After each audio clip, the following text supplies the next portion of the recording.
that people don't care. If anything, that just means that people are extremely tired. But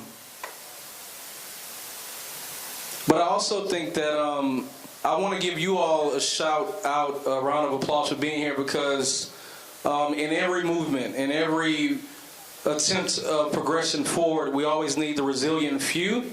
And when I look into this crowd, I see a bunch of familiar faces, and I see people that are not tired yet. So I just want you all to take a second to sit with that and thank yourselves for being here, because, and I hate to tell you this, but the place that we're trying to get to, the world that we're trying to get to, is going to take a really long time.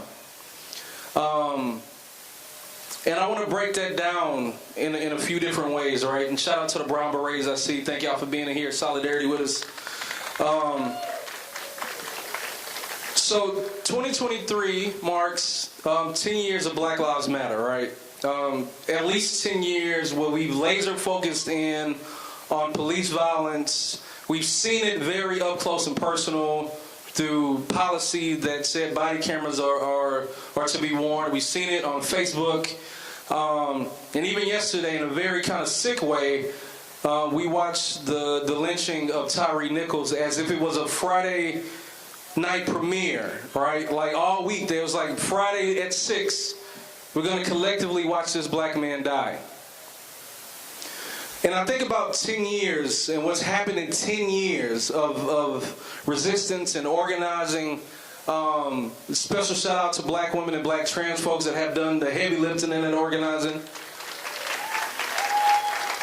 I think about how in this same time span we were able to see,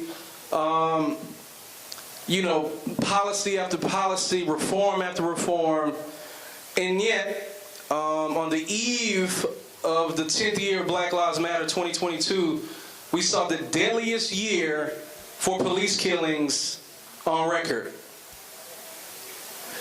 Right? So 10 years of resistance, 10 years of organizing, 10 years of black people, brown people, poor communities telling you we have a problem with policing. And after empty promise and empty promise in 21st century on policing, like we saw the deadliest year for police killings in 2022, we saw your president, Joe Biden, put more money than ever in police departments and law enforcement. Right? So that made me take a pause and say, how far have we actually come? But then I've been reading Angela Davis because she's coming here on the 1st.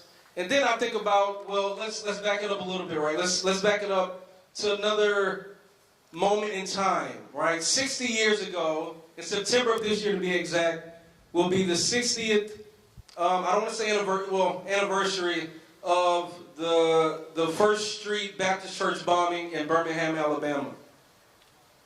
Well, those 4 black girls, they were doing what I consider an American thing. They were just going to church. And some Klansmen at the time, some cowards, decided to bomb that church. That was in 1963. So then I think about, well, what actually came out of that, right? Like, how far have we come since then? And then I'll try to be my own devil advocate and say, well, 10 years is not that long of a time. 60 years is not that long of a time. But then I back up a little bit further, and I look at 2023 for another milestone year that it is. January 1st, 1863, Lincoln signed the Emancipation Proclamation that said we're going to end slavery, and people that look like me, people that are enslaved in this country, are now free. And then that makes me sit with the final question of how far have we actually come since 1863? I'm not speaking for all black people, but it seems to me that we haven't come that far at all. And there are some people, there are some politicians, because they have to, because their job depends on it, they have to give themselves a pat on the back and say, well, we got desegregation. Well, we can walk in the front doors of businesses now. We can sit at the front of buses now. You can have some access to some good paying jobs. You have access to your own basis of higher education. But yet and still, year in and year out, black bodies are literally lynched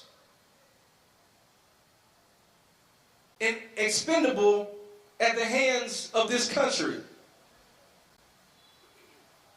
And if we go back a little bit, just a little bit further, right, to the history that they don't want us to teach, it's crazy to me how people that look like me, black people, brown people, built this country, literally.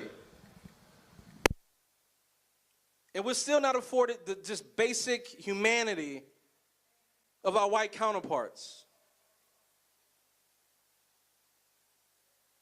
So then after I asked and answered my own question of how far have we come, which is not very far to me, then I asked the question like, how much more time do we need? How many more examples of modern day lynching do we actually need? And I want to be very careful that I'm asking that question to the people that need that, for the people that need to sit with that question.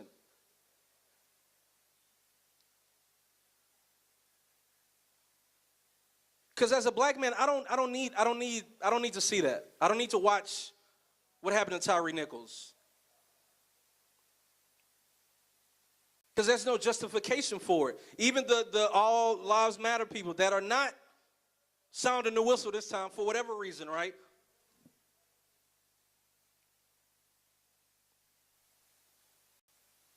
Basic instincts tell you that if I'm in danger, I'm going to run to a place of comfort.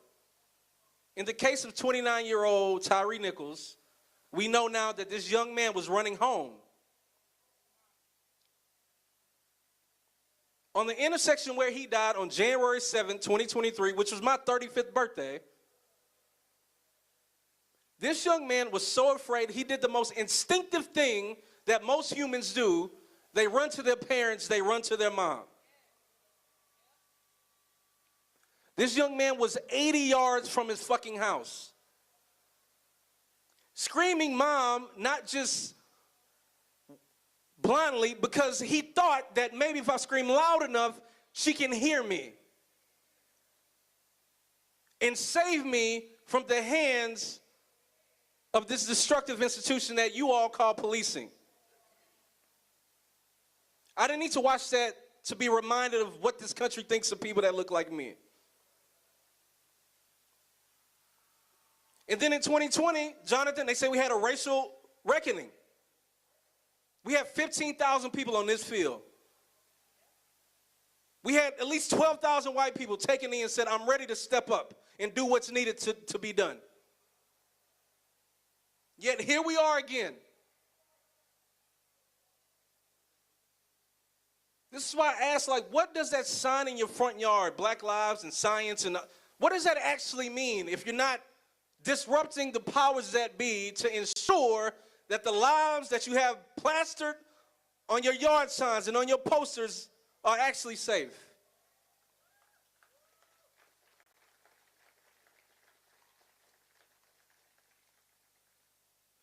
This, what we keep doing, is not natural. It's not common, it's not natural to have to meet under the regards that black people are dying. What's natural is that we're in an HBCU on a Saturday and they're playing basketball. That's natural.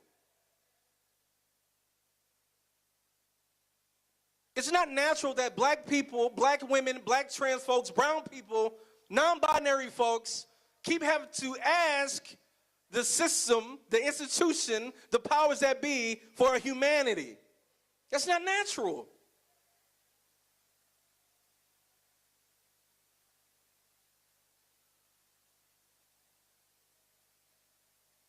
There are going to be people that come and speak, and I hope you really just take a moment to lean in and listen to what they're saying. Hear the hurt, hear the pain, hear some of the solutions that they want to give you. Because something has to give.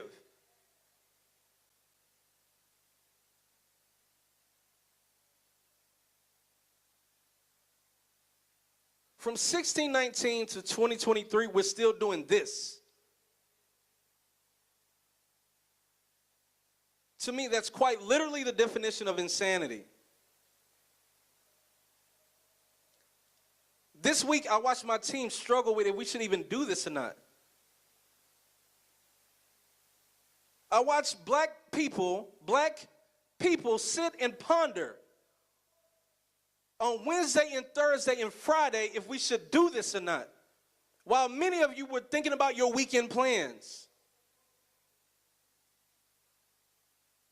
My staff that we have a pseudo off day on Friday, we're working around the clock to create a space for us to come and gather to plead for the humanity of black folks. That's not natural.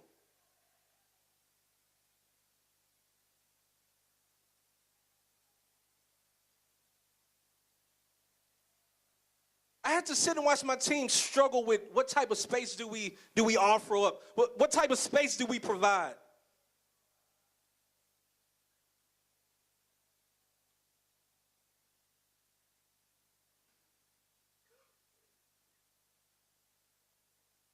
I'm tired, but I can't give up because there are future generations of people that look like me, that don't look like me, that depend on the work that we do or don't do for a better society.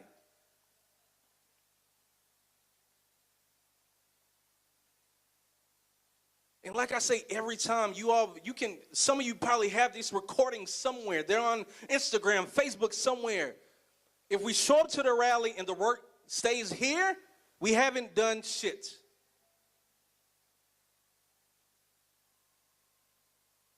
White supremacy, patriarchy, homophobia, transphobia, xenophobia is work that has to be done on a constant, non-stop, constant basis. So you come to the rally, hold a sign, but you go to work where there's only one black person or one brown person, no people of color, no women, no trans, no non-binary people making leadership decisions. What are we actually doing? It's crazy to me that little things we keep doing, like the MLK March this year, we had the same politicians saying the same political status quo things. The year after the deadliest year of police shootings, not in the world, in the United States. It's also odd to me that we keep hosting the MLK beginning of the march at the University of Texas. One of the most extractive places in the city of Austin when it comes to black and brown people.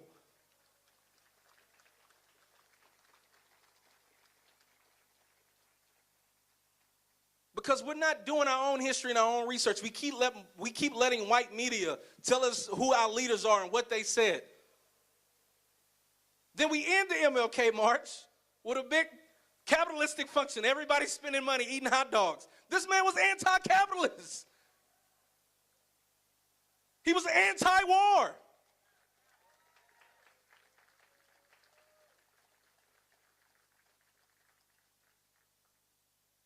And although you have the day off on MLK Day, that's the day you should be doing the most work if you really want to honor that black man. There are risings, actual risings happening around the world because people are sick and tired and fed up of what's going on.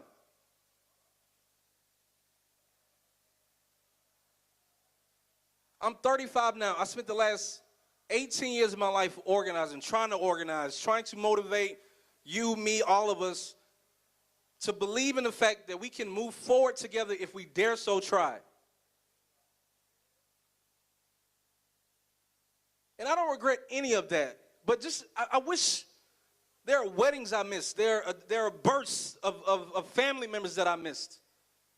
My life has been on pause because the world does not see me as equal.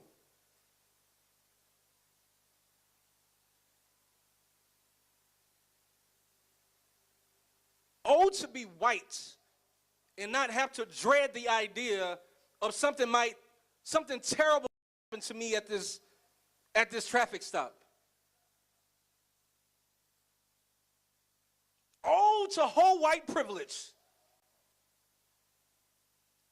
and just sit at home and play video games with your nephew in Fort Worth, Texas, like a Tatiana, and not worry about somebody bombarding you in your own place of dwelling and killing you. Oh, to be white and sit at home and eat ice cream and not have to worry about some law enforcement officer coming in and killing you dead while you eat some ice cream, like Botham Jean. Oh, to be white. How I envy that and nothing else.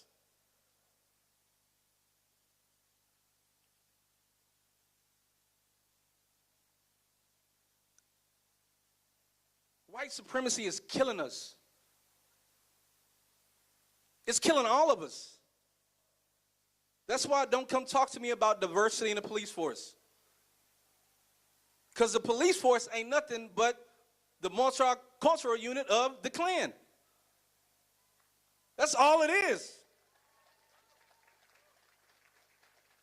The police force is nothing but the Klan in which everybody can join if you uphold the ideals and morals of white supremacy.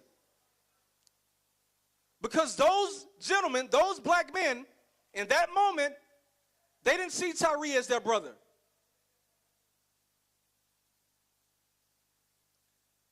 He was not in their community.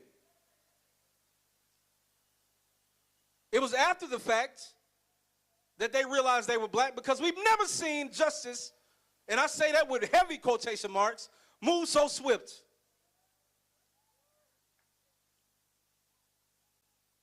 When we saw a video of Officer Derek Sharp, we saw it.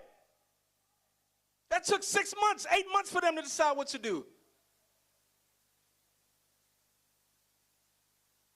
There is no such thing as diverse police force. There is no more such thing as community policing.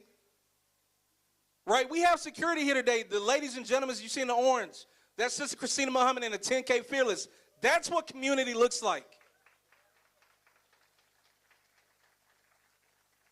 And it's not called policing. This is called community care.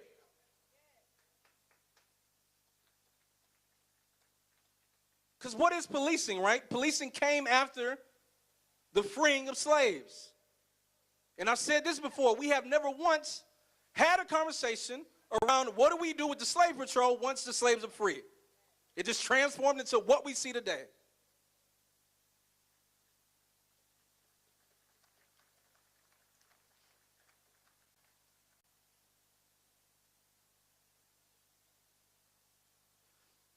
Something has to give. Something has to give. And I want to keep in mind, I'm talking to black and melanated people.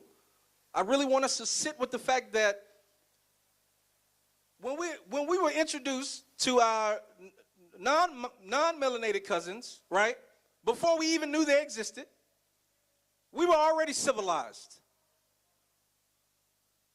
If you know who you are as black and brown people, you know that we were eons and eons past what anything they bought us.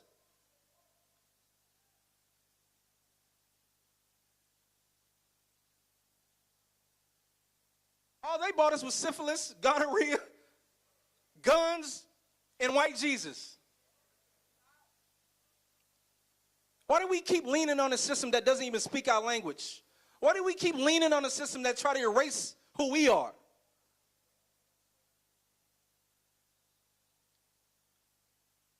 Like, why do we keep leaning on systems that does not respect, that does not acknowledge your greatness that already exists in who you are?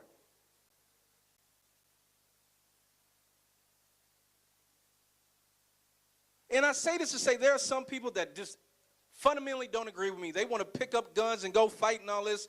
By all means, that is your prerogative. I just don't think we need that. All I need is my community. All I need is you. And we can build the world that we want.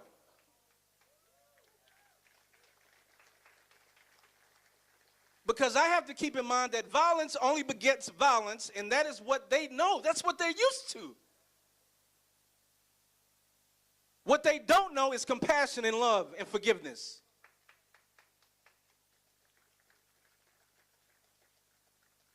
And I don't say that. I'm not telling you not to be angry and not to be righteously upset.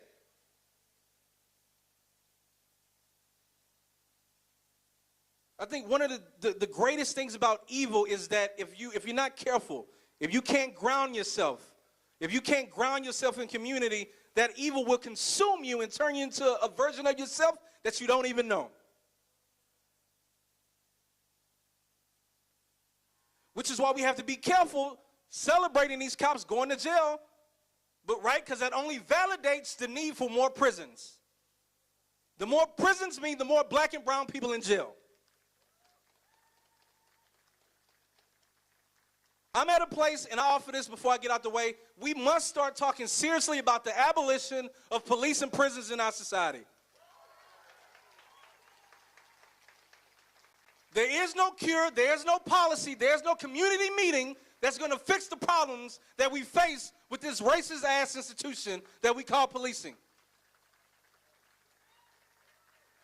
There's no answer, there's no survey, there's no more research that needs to be done. We need to start seriously gathering and organizing with abolitionist ideas. Just like with slavery, they wasn't trying to reform slavery. They say we need to be done with this. Let's be done. Let's get rid of this ill in our society. Why do we keep trying to reform and fix something that can't be fixed?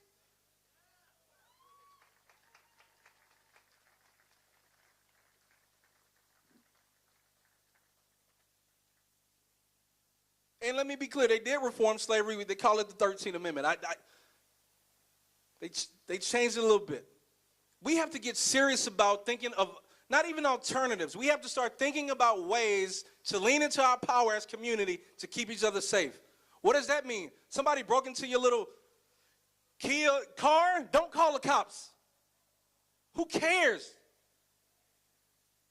You see somebody that's unhoused, sleeping outside the house, go give them some food and a blanket. Ask them what's wrong.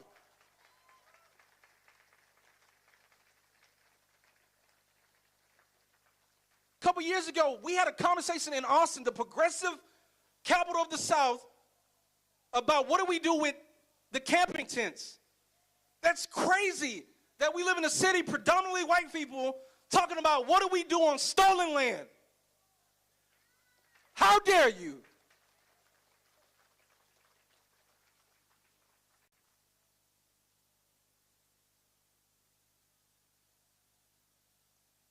Let's get back to one another. Let's get back. Let's unplug from the system. Let's unplug from the ideologies that the system say we have to believe in and get back to community. It's the only way. It's the only way out. It's the only way safely out. Again, don't be discouraged by the numbers today. Lean on what we have and how do we grow this?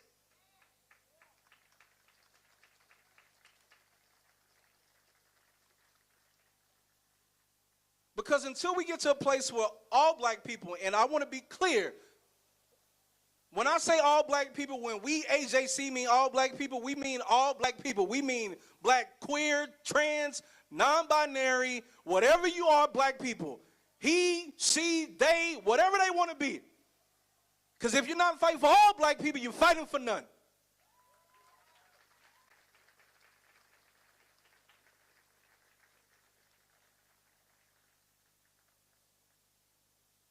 So Margaret Hall is going to come up and she's going to remind us of some of the names and the reasons of why we're here today.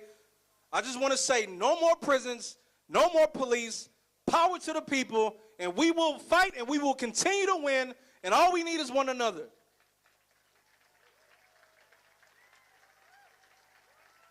Smash patriarchy, smash white supremacy, smash xenophobia. We have to continue to organize.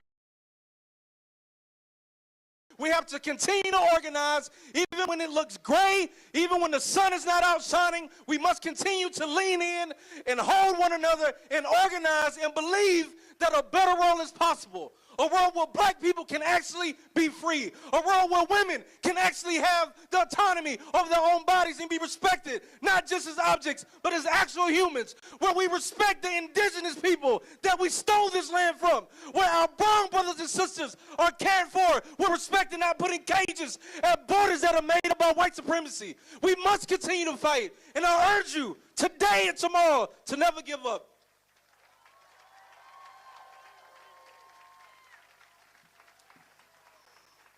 Powerful words from a powerful brother. Now, I'm reading these names all from memory. I remember being a child and watching the Rodney King riots. I remember when Mike Brown got killed. I remember when George Floyd got killed. And here we are today with Tyree Nichols. So I'll be starting with black women's names first. Bear in mind, this is all from memory. I'm going to say their names, and I want you to say their names afterwards. Sandra Bland, say her name. Breonna King, say her name. Breonna Taylor, say her name. Waukesha Wilson, say her name. Jessica Nelson, say her name. Charlena Lyles, say her name. Deborah Danner, say her name. Eleanor Bumpers, say her name. Matrice Richards, say her name. Ayanna Jones, say her name. Sophia King, say her name. Rachel Jackson, say her name. Aja Dixon, say her name. Pearlie Golden, say her name. Shailene Graves, say her name. LaTondra Ellington, say her name. Miranda Griggs, say her name. Mike Brown, say his name. George Floyd, say his name. Larry Jackson, say his name. Johnny Gamage, say his name. Ron Settle, say his name. Stephen Biko, say his name. Stephen Bantu Biko, say his name. Tyree Nichols, say his name. Dontre Hamilton, say his name. Landon Noble, say his name. Byron Carter Jr., say his name. Nathaniel Sanders, say his name. Ahmead Bradley, say his name. Sarah Smith, say his name. Reginald Boston, say his name.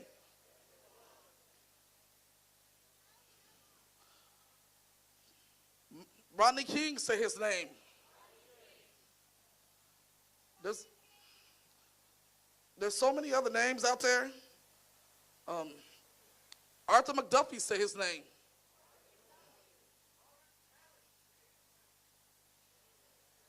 Lawrence Parrish, say his name.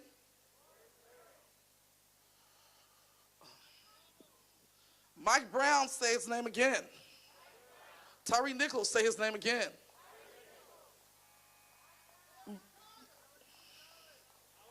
Oh, there's a lot of names out there that we can say, but I want to say something.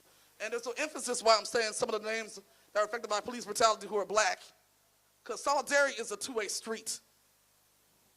So I don't mind saying other names, but make sure you're accountable to your brothers and sisters who do not say black people's names or expect black people to do all the labor when something happens. This goes for all my white and POC who claim to be allies. Address that anti-blackness in your community.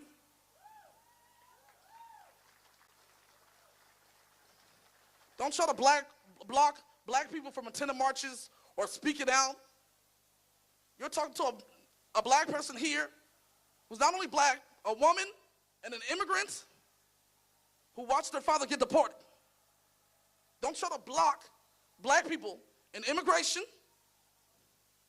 Don't try to block black people in any other social justice field. Employment too. Some of you who come here, you have a token black person working for you. But you don't have equity. There's still racism existing. You're cherry picking what black people are at your organizations. You have the audacity to call out other black folks, or even the audacity to use other black folks to attack other black folks to fit your narrative. So part of this movement is addressing anti-blackness. Part of this movement is also addressing anti-blackness in everything, including police brutality. I will say additional names. Mike Ramos, say his name.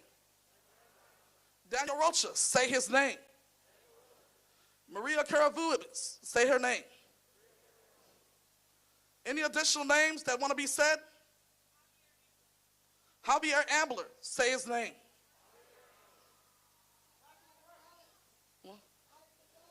Alex Gonzalez, say his name.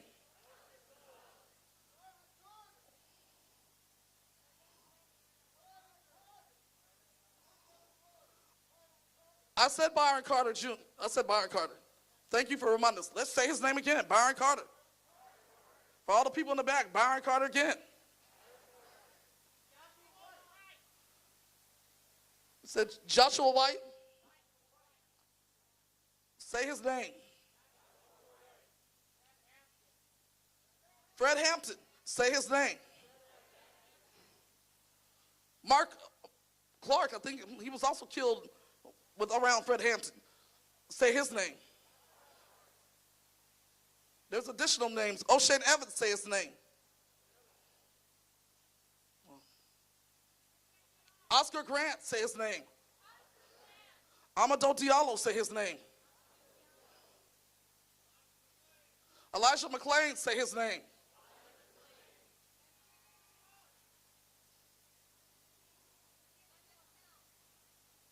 Enrique Dios.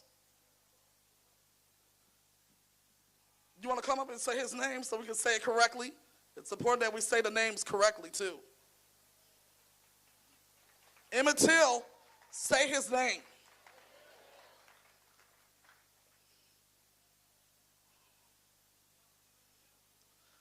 Atiana Jefferson, fellow Xavier alumni, say her name. Enrique Quiroz. Anyone else want to come up and say some names? Particularly families are prioritized. We want families to be prioritized. We're going to learn our lessons from the previous movements. This is not a moment, this is a movement. Philando Castile, say his name. Terrence Crutcher, say his name. Eric Garner, say his name. Walter Scott, say his name.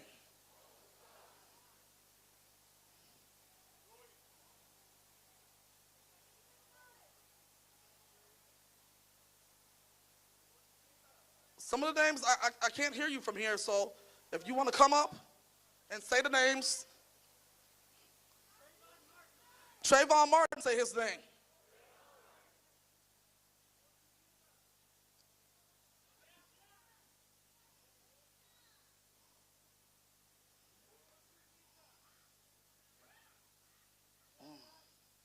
Tamir Rice, say his name.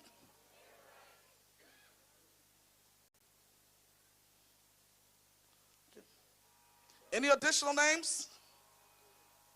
Ahmaud Arbery, say his name. There's a host of names. There's also names from lynchings. There's also names that continue to this day. There's names that can be said that weren't caught on video. I want to make it very clear. I have a list of all black people who are incarcerated in Texas where George Floyd was raised, and all black people who are incarcerated in Minnesota where George Floyd was killed. If you want to complain about the labor of black activists who are often unpaid, I have a lot of work for you to do. When it comes to this movement, when it comes to police brutality, I want to see a greater effort in addressing the causes of it. I want you to work to reduce the disparities in the black community. I want you to help those who are most adversely affected. Black people reflect the victims of police brutality, should be prioritized. Some of you are standing here, and if someone like George Floyd came to the house, someone like George Floyd needed help, you wouldn't let him in. You wouldn't assist him.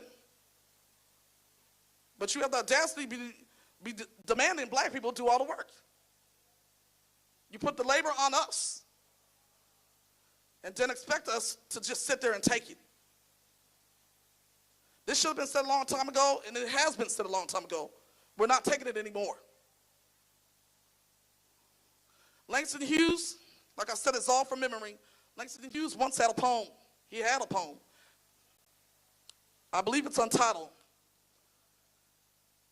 It goes something like this. Black people, meek, humble, and kind, beware the day they change their mind. And I'll end it with there.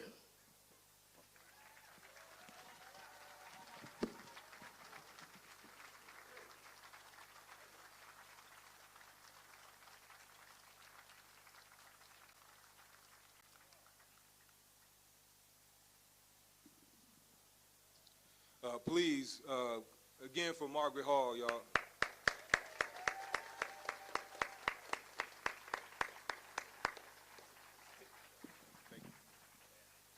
Okay, next I'd like to introduce you to Miles Martin, a young local artist, activist, and someone who has dealt directly with police wrongdoing, suffering from being falsely arrested and incarcerated in Central Texas.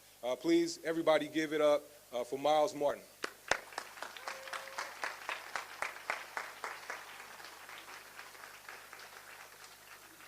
Does everybody, for the most part, live in Texas? Okay. I'm going to show y'all something.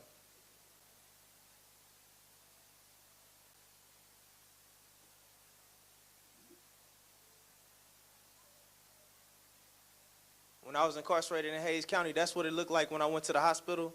That's what it looked like when I went to the nurse. That's what it looked like when I went anywhere. I was wrongfully incarcerated for 30 months. It's 2.5 years.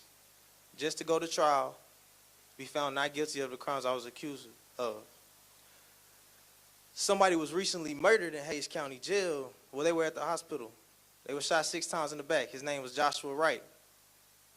He was walking how I was walking when he got shot 6 times in his back.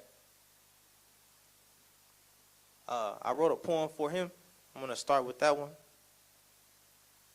It's called Josh Was Right. Josh was right if he ran from Garcia. Josh was right if he tried to escape what he seen as impending doom. He heard the rumors. He heard the words the walls played on repeat. Welcome to Hayes County. Hell awaits your soul. 666 area code. Home of the sit and wait for years. Home of the misdemeanor and I'm still here. Home of the I need to see my kids, but my girl won't let me speak to him again because I've been gone too long. Even if I was wrong, what happened to due process? It's a lot to digest. It's too much to process. I wish I had the ability. I wish I wasn't struggling mentally, and I wish these guards were protecting me because who's protecting me when they try to get to me? Personally, I think Josh was right. I think he's seen an escape from reality, and I hate that it ended in tragedy. I hate that he lost his life, and I hate that Garcia went back to work after taking the life of Joshua Wright. Isaiah Garcia was wrong. He was wrong for enforcing what he's seen as control, forgetting that behind the scenes they were both human beings. Isaiah Garcia was wrong. He was wrong for holding on to grudges, unloading a clip into an unequipped man. He shot him in the back and then claimed self-defense. These badges, they relentless. Isaiah Garcia knew that he could hide behind a badge if one of us inmates ended up bagged and tagged. While the families cried, he probably laughed and bragged. While they dealt with disaster, speaking from pastor to pastor, he went back to work faster than a COVID case. And the look on his face, remorseless. Where was his partner? Where was his reinforcements? Where was his taser? Where was his pepper spray? Of course, he was black, so that requires lethal force. Isaiah was wrong. He was wrong for discrimination against what he's seen as the guilty. He thinks he's the judge and the jury. Clearly, he speaks as if he is without flaw. He must be a man without sin because he cast 6 deadly stones into the back of an innocent black man, right? It's innocent unless proven guilty. But they treat it like it's the other way. Trigger warning, it's a sensitive subject. The priority of a guard is to protect, not project his anger or neglect to show restraint. Trigger warning, but there was no trigger warning when he put 4 in the back of an unarmed black man and 2 more when he was no longer standing. Trigger warning, they won't release the video. Trigger warning, Isaiah Garcia, he's still working. Joshua is still dead. His family is still mourning. There's been no justice. Didn't get a trigger warning. Even though it's obviously unfair, the criminal justice system doesn't seem to care. And it's crazy how they took a defendant and they flipped them and made them the victim. But y'all gonna think I'm crazy when they say that they took away the justice and made it a criminal system.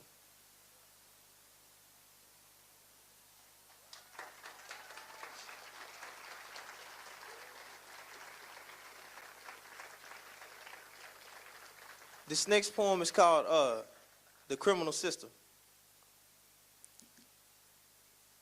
The system is just criminal when you take away the justice. Sometimes I feel like it's just us versus them, or just his way of showing us that we ain't shit. I was guilty of a crime that I didn't commit until I was proven innocent. I know, that's a sad truth, but here's another sad truth. I haven't seen my kids because the state said I'm a bad dude. That's bad news. Falsely accused, that's bad news. But the news get mad views, so even when you get acquitted of a crime, you win a trial, but you still lose. Everything is based on views, and you can't even get the point of mine. Instead, you rather point behind my back, the same back that holds these shoulders, the same shoulders that holds your accusations, insinuation, everything except appreciation, to the point where I can't accept your appreciation. I've come to the conclusion that the only time a quote-unquote criminal gets justice is when he or she is famous, and I haven't quite reached fame yet. I'm also impatient because I waited 938 days to say this. I beat my case. Just to look into a senator's face and hear him say, you need to stay out of trouble. I guess he thinks he's above that. I guess he thinks I know where the drug's at. I guess he thinks I'm a thug, while he smiles smug and rushes me off to sweep what Texas did to me under the rug. And I wish I could say I'm an anomaly, but I'm speaking for Daniel Castile, also known as D, and Cyrus Lil Gray III, who's often beside me, all of which were labeled defendant, but should have been labeled a victim. Do y'all see how when you take away the justice, it's just a criminal system? Why didn't they arrest Katie Arnold? Why didn't they arrest Ralph Guerrero or my crooked court-appointed liar? I meant to say lawyer. Because I had more done for me by people I didn't pay shit than the ones who received 3 years worth of payments. But they charged me with robbery. Meanwhile, they robbing me of my time and taxpayers of their dimes, basing cases on lies, wasting money on trial. And I'm not the smartest, but like I said, sometimes you got to take the defendant and the victim and flip them. That's the only way you'll see that there is no justice. It's just a criminal system.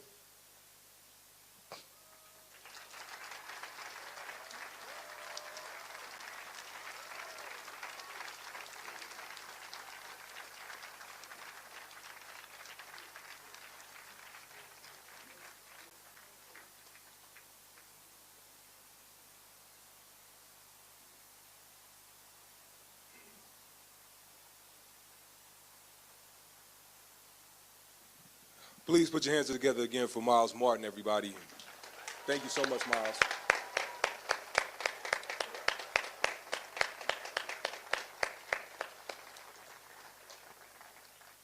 And I want to thank you so much for coming and also speaking on behalf of Joshua Wright. Joshua Wright, as he mentioned, was killed down in Hayes County very recently, and just another recent local victim of police violence.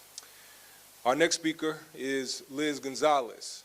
Some of you may know her. You may have seen her recently. She is the mother of Alex Gonzalez, Jr. I'm going to let her tell you his story, but please give it up for Liz Gonzalez.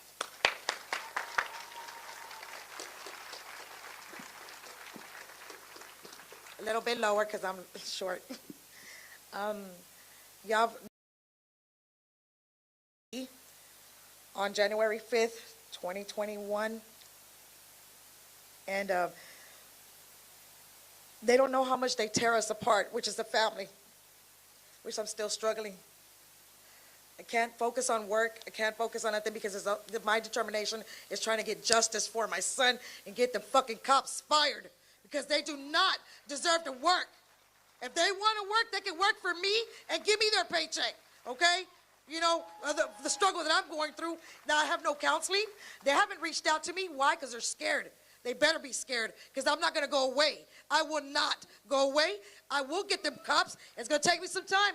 Gabriel Gutierrez, Luis Suarto, I'm coming after you. And the chief, I got something for you. We need to go one-on-one. You want to let's talk. okay? Because that's wrong what you did and letting them keep their job for murdering my son. How many bullets did he have? Almost 20. And you don't say that's murder? Fuck that. It is murder. And they're justifiable for what? My son had nothing in his hand at the time when they shot him. And all you see was Gabriel Gutierrez going in circles and circles. Why? He was on steroids. And another thing I want to try to put out there is all these cops here in Austin, everybody out of state knows, these cops here in Austin, they're all on steroids. They go to the same doctor. They see the same everything. So I know for a fact, okay, my son did not get a true trial. I'm asking the district attorney for another one. You know why? Because Gutierrez's dad is a chief of police, and they all work together, okay? So he came over here, rubbed elbows, made the verdict with the way it is. Well, we need to fix that, because that's bias right there. My son did not get a fair trial. So if he wants to help out his son so much, then Corpus, you could come on and pitch in and give me some money too, because you're trying to protect your son for what he did to my son. Destroyed my family. They destroyed me. I'm not the same. I will never be the same. I see a cop, to me, they're all the same. So they're all the same. I don't care what anybody says, they're all the same. Fuck all of them. Don't care. You know, when I see a cop, you know what I do? Fuck you. What you gonna do? Okay? What they gonna do? Nothing? Because you know what? Who runs the streets? We do. You gotta remember that us as a community, we can do a whole lot of damage. Just the community and not the cops, because they're scared of us, because we can force and do something for each other and have a better system, because it's all fucked up and corrupted in the justice system right now here in Austin, Texas. The cops are getting away with murder, and that's fucking crazy, because they're not going to get away with it. I don't care what I have to do. I'm going to break them, or I'm going to break the city of Austin, because that's not right what they did to my son. They murdered him. I don't care what anybody says. Them fucking cops murdered my son. They did not, they had no reason to shoot at him the way they shot at him, okay? 1 or 2 is fine, but no, and he didn't even do protocol, okay? So he already shot in the car before anything. Road rage? We're talking about cops having road rage. They talk about us? What you contradicting yourself, you fucking dumbasses? They're doing the same fucking thing, road rage, because he was a cop undercover, steroids. Oh, son was handcuffed when he was dead. Fuck them. I'm not gonna forget that, and I'm not gonna let nobody forget that either. There was no reason to fucking handcuff my son when he was already dead. There was no reason at all. And the cop has no respect for me, and I hope they don't have respect. Y'all don't have respect for them either, because they ain't worth the fuck anyways. And that's all I gotta say. I'm sorry. I'm so pissed off because I'm so mad because nobody can hear me of how much I hurt, and my family hurt so much. Someone's supposed to marry me. And it's so sad that the system is so... I had a friend who went for the Austin police. You know what he told me? You figure this out. He said, Liz, I didn't take the job. You know why? Because everybody in there is gun-ho. Now you tell me, what does that mean? What does that mean, gun-ho? You tell me. Exactly. Because they don't give a shit about us, so why should we give a shit about them? Thank you so much. Thank you for coming out here and supporting everything that we're here for, to brutality for everyone in the world, not just for my son, not just for who is here, but for everyone. We all need to come together as one and do what we have to do to fucking get the police system taken care of, or get good people to help us, who is really going to be in there in the system that's going to really help us, not damages, because that's all they're doing is killing us, not no other color, and they can get away with it, and it's okay? I don't see how anybody can see that it's a cop can get away to murder people. That's bullshit. They should be treated just like us. If I was to kill somebody, I would go to jail. What makes them any different? They bleed blood just like we, but they got the hell no, that's not right. We need to change this. That's not right. What we go to jail, they should go to jail. Same shit that we do. Jail, but not them. That's not cool. That's not cool at all. Okay? Exactly. Well, like I said, you have a great evening, and thank you so much for supporting for everything. You'll see me more often, because I'm going to be an advocate for this. This is my journey now. to speak to other people so they can understand what they're doing to us. You know, I'm not the same no more. We'll never be the same ever again for what police did with us. Do you think I'm ever going to trust them? No. How do they expect regular people to trust them too? You know, for what they do to people like us and hurt us and don't care. Like, oh, well, you know. But when one of them cops get hurt, oh, my goodness, a big old, fuck that. We need to stop. We need to defund the police and not give them no money for shit no more. They need to help they're not even in the community no more. No more. But thank you so much, and y'all have a great evening. Thank you.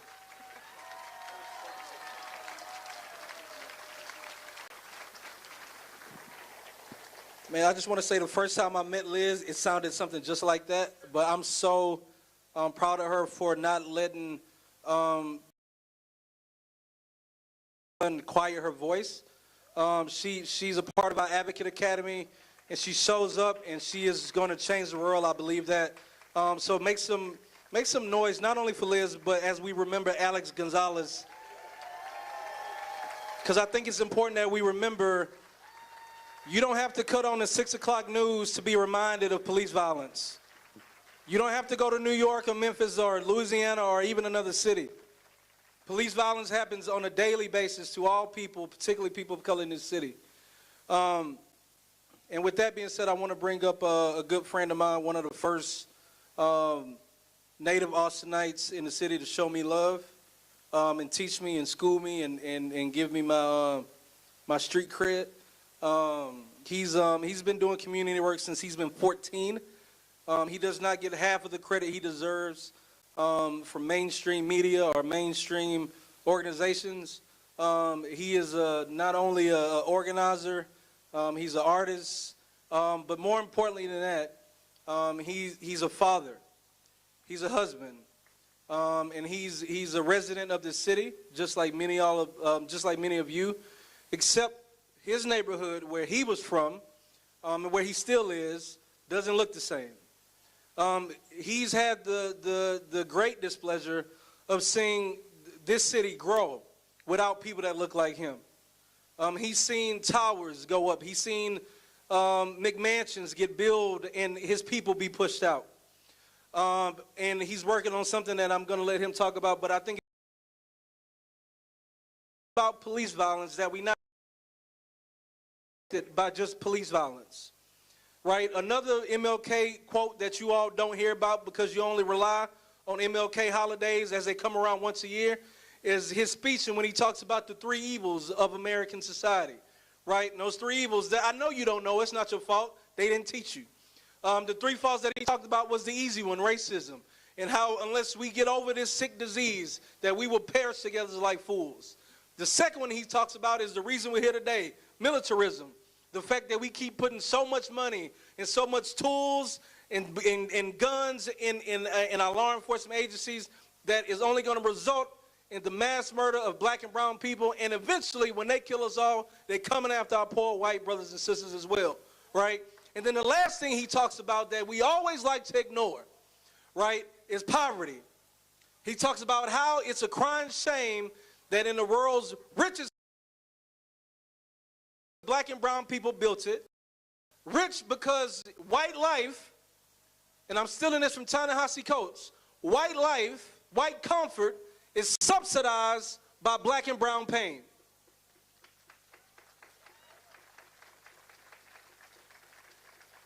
White people get to feel free and feel at ease because of the extractions that you have put upon black and brown bodies. That you have business folks. Your whole livelihood, most white people, even the good white people, your livelihood, your lineage comes from raping and pillaging and murdering people of color. It's not generational wealth because you worked hard. It's generational wealth because your ancestors that you never claim and talk about, in which, while you don't know who you are, your ancestors raped, pillaged, and stole from my ancestors. That is why you have the life you have. And Nick is going to talk about some important work that he's doing that we should all support.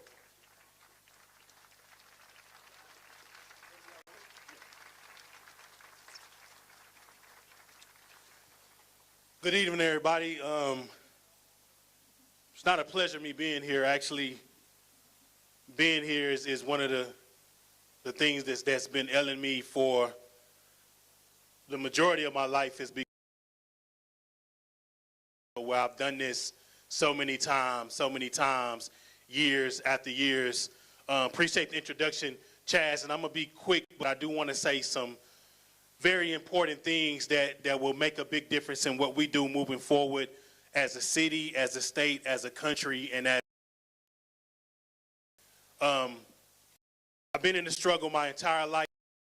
Before I was 14 years old, and I was raised by diligent in making sure,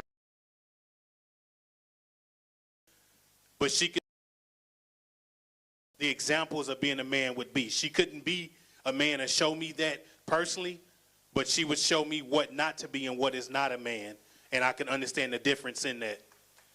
And so what I saw growing up in my life, being born and raised in Austin, is I grew up during the times of the crack epidemic. And I understood during those times is when I first started understanding really what white supremacy was and really what was ailing us as black people.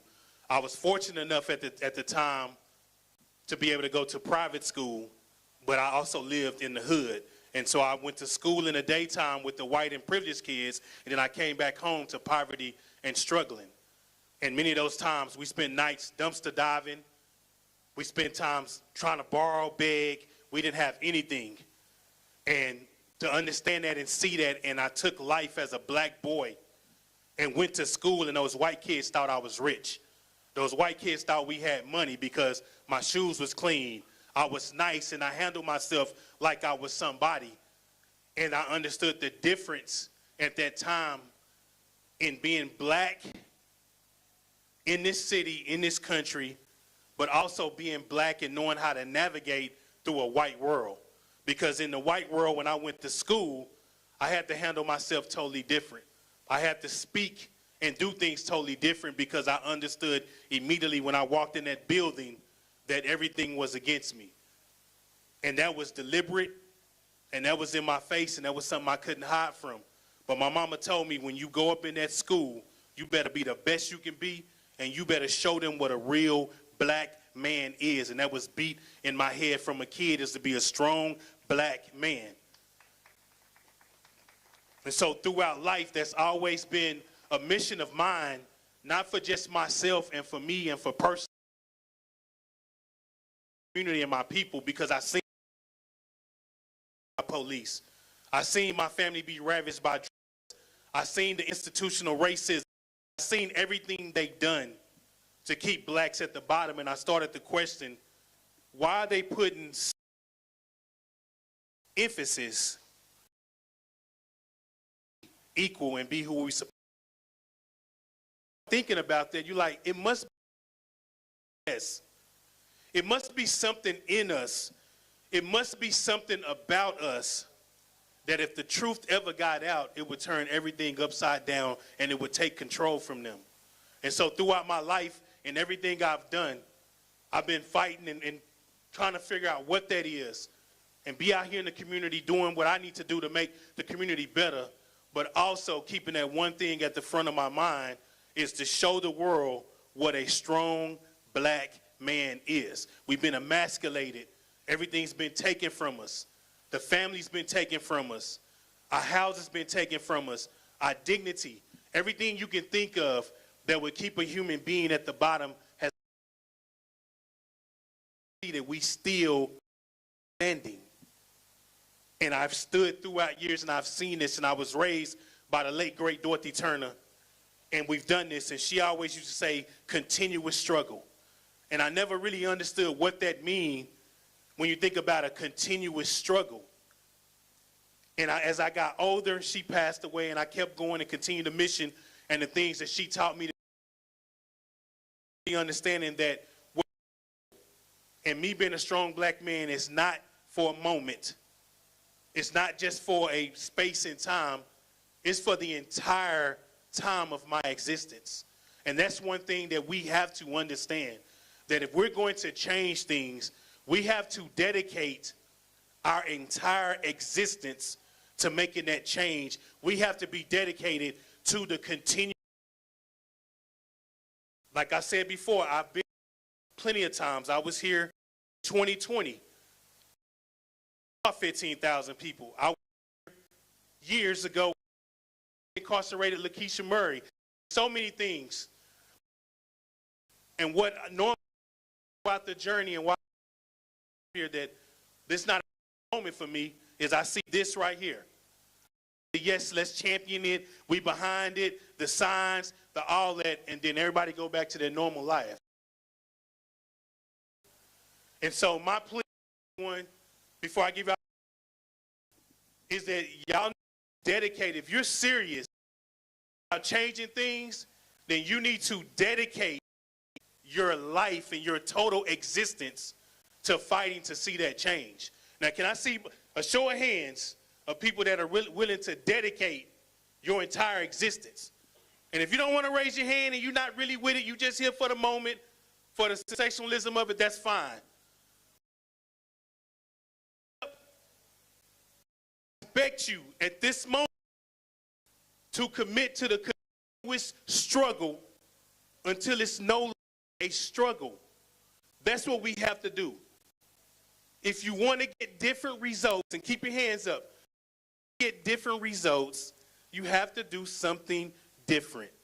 We've had countless marches, protests. We've done this too many times. I commend Chad and everybody who fights and try to find that linchpin or that piece that's going to make a difference. So I'm grateful for this event. But at some point, we have to say, this is not acceptable and we won't do this no more.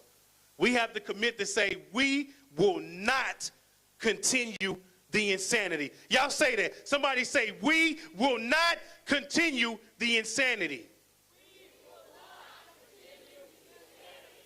We got to do something different. And like I said, keep your hands up. I got you up there for a reason. My whole mission in life was to show the world what a strong black man was. And my mama always taught me, she said, don't open your mouth talking about problems if you don't have a solution. And so I never get out here and raise my voice and do anything if I haven't already prayed on it, figured out some form of a solution or a suggestion on what we can do. Because a lot of times, that's what we do. We come out, we vent, we get things off our chest, we get the frustration out, and we walk away without a plan and without a solution. And that's how the enemy continues to beat us, is because the enemy know they have us in a situation where we don't have a real solution. So, with that being said, we've worked for countless years figuring out what that solution would be, or what a potential possible solution would be that we could come together and work on to change things as far as policing, poverty, economic resources, all the ailments and disparities that we deal with as black and brown people. That information and learning and doing research on the city, a solution that we have came up with embassy.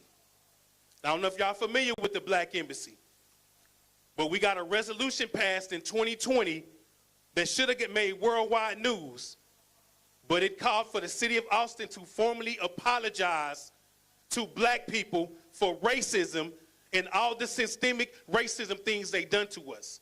It also called for the city of Austin to do a report and a study to show all the losses that black people have suffered from the inception of this city due to city policies. And it also called for the city to put those resources together, give us a number on what they took from us to build this city, and then it called for the city to commit to building a black embassy. So if you have your hands up right now,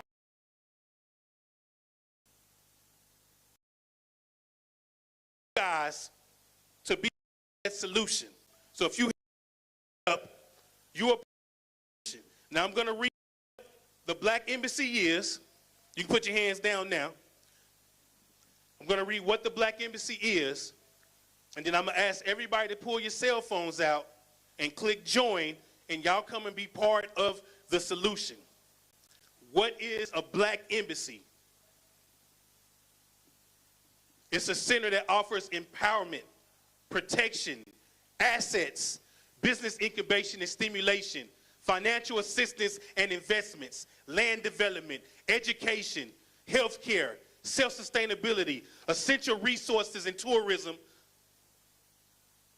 and the liberation of those that are affected by the City of Austin's 1928 master plan that includes native black Austinites, descendants of the Austin Negro District, and blacks that migrate to Austin with the purpose of participating and installing.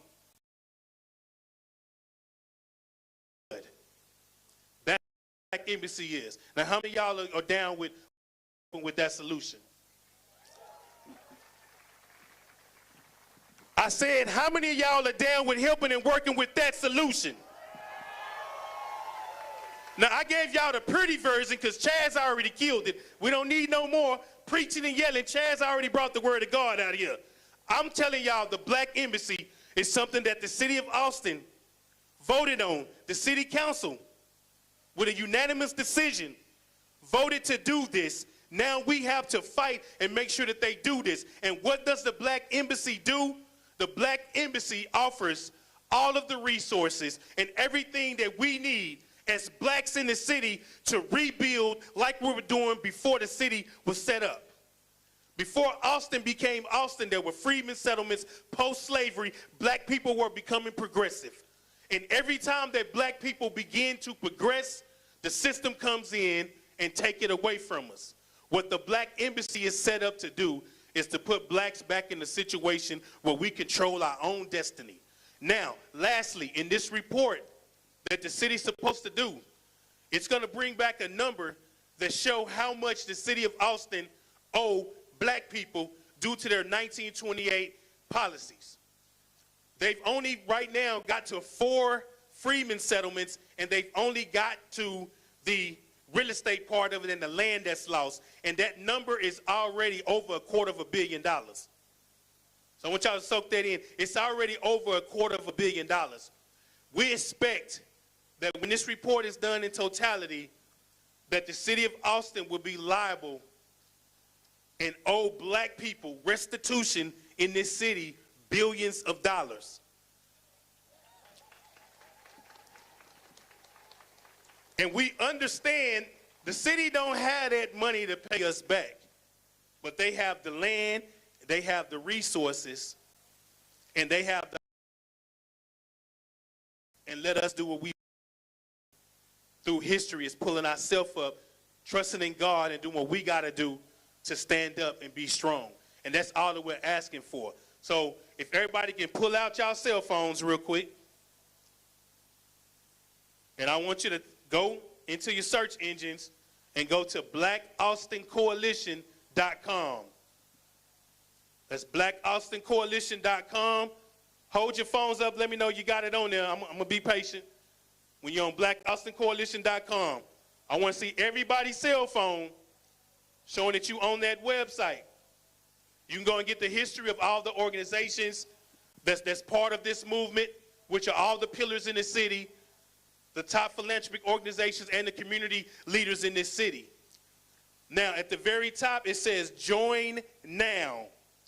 If everybody can click join now and fill that form out and dedicate yourself for your entire existence to make a solution happen, then we can win. This is what it takes, is us doing something different. Nobody's ever heard of the idea of a black embassy, or even the word embassy, used in this form.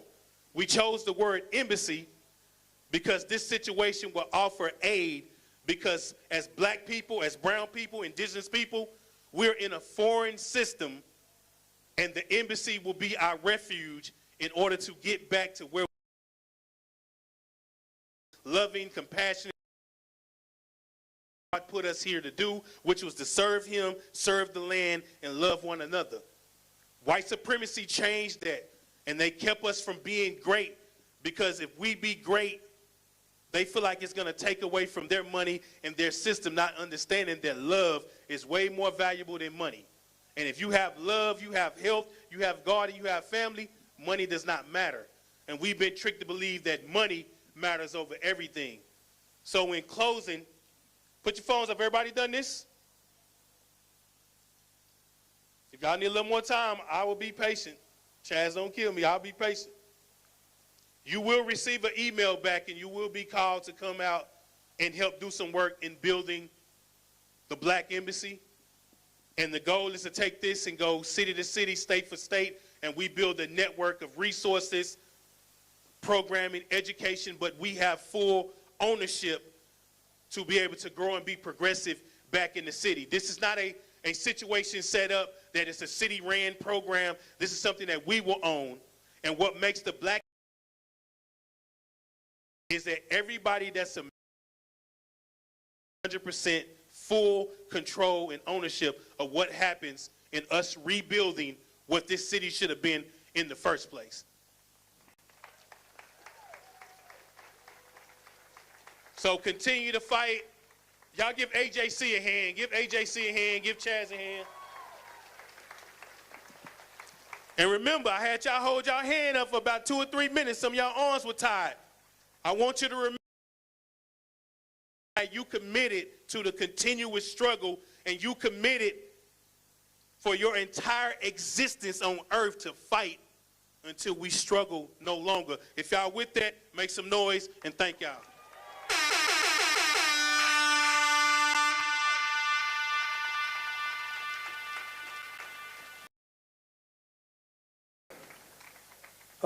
It's like a whole bird clinic. If you want more information about what he was talking about, they'll be over there. Last, to keep it solution oriented, not only somebody I have the pleasure of working with, but a good friend in the movement. And I wanna really take the second to shout out my amazing staff. You know, again, we didn't spend our Thursday and Friday and Wednesday talking about how good our week was. We talked about how we had to plan for the execution of a black man, and I really thank them pushing deep and being ready for you all. So give my staff and my team a round of applause. So yeah, y'all know this guy. Y'all know this guy. You can point him out in most crowds in the city. My good friend and my comrade, Chris Harris.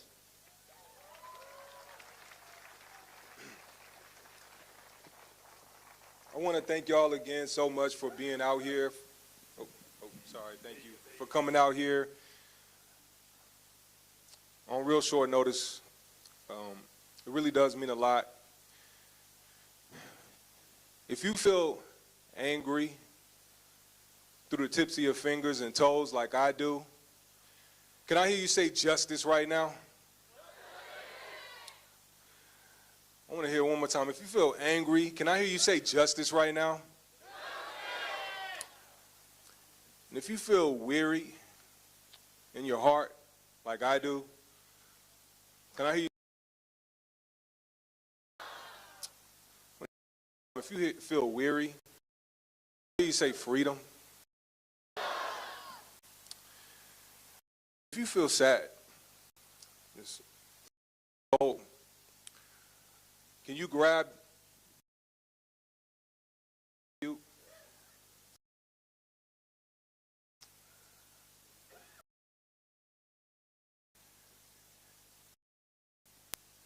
And if everybody's in community right now,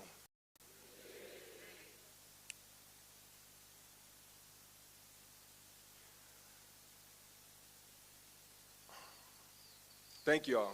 This is what we need right now. And it's what I need right now. I am here to keep this solution oriented, and it's hard.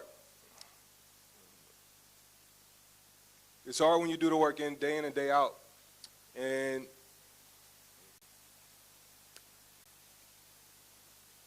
it still happens, and it keeps happening. And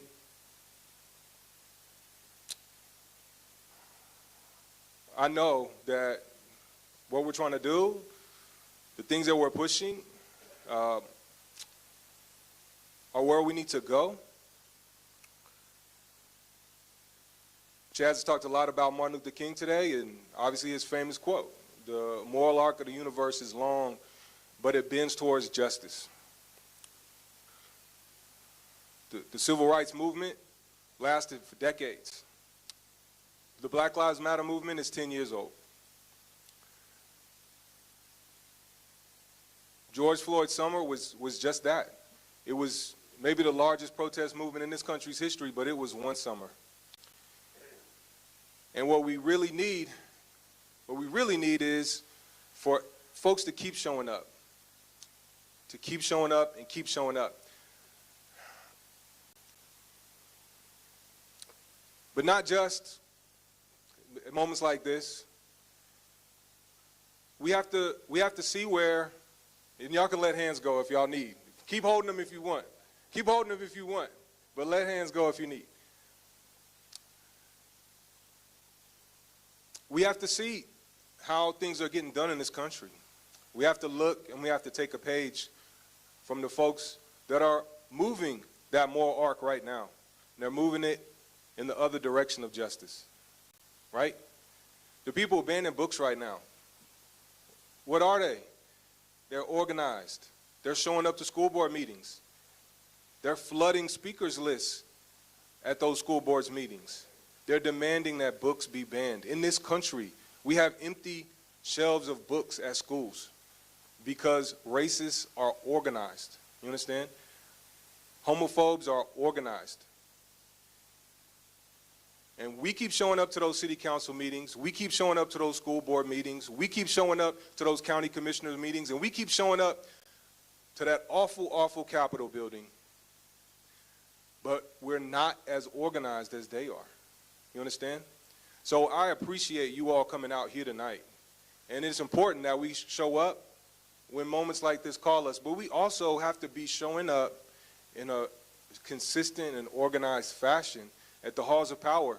And we also have to be putting people into those chairs, into those seats of power, who will actually do the things that we want them to do, okay? Yes, I'm talking about voting. That's right. And it's not vote no matter who. No, no, no, no, no. No, no, no. It is vote for people who actually share the same goals and values that we have. And that is it. There is no party, there is no monopoly on trust and to what